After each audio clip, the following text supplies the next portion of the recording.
practice of taking every thought captive to Christ includes sending certain thoughts away. Okay, well, where do you send them? 1 Peter 5, 6-7.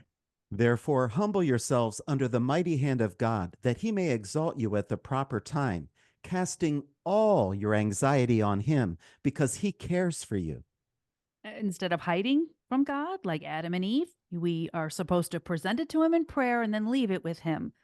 Problem is, that's much easier said than done because we do that, but the answer or the deliverance or the change of situation isn't instantaneous. We still have to live in that moment.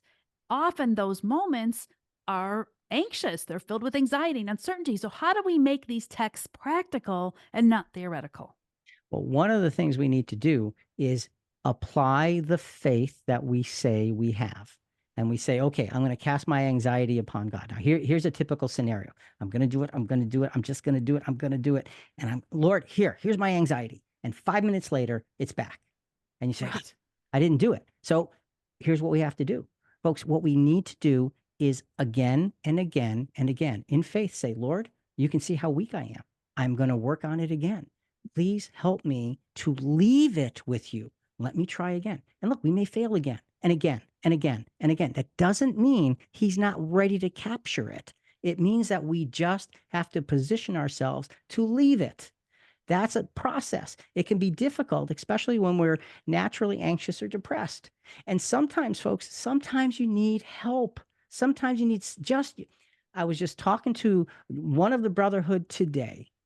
They're going through a hard, essentially shameful type of an experience. You know what they said to me? They said, I Mhm. just need someone to talk to. And sometimes that Mhm. helps to put it into perspective. Don't be afraid to look for that. Romans 15, 1-3 helps us see that. Now, we who are strong ought to bear the weaknesses of those without strength, and not just please ourselves. Each of us is to please his neighbor for his good, to his edification. For even Christ did not please himself, but as it is written, the reproaches of those who reproached you fell on me. Now, if we are struggling with shame, we can seek out someone who is spiritually sound to help us work through it. Sometimes a trusting third party is a good answer.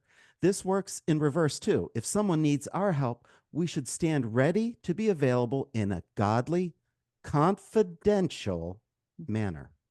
Thank you for that emphasis. Confidential. It is such a relief. Remember when Jesus trusted the woman at the well, how it changed her life. When someone can trust you or you can trust someone with this difficult shame, it opens a door for hope. It opens a door for inclusion. And many times this kind of shame is built up bigger than it has to be inside of our minds. So we need that extra help.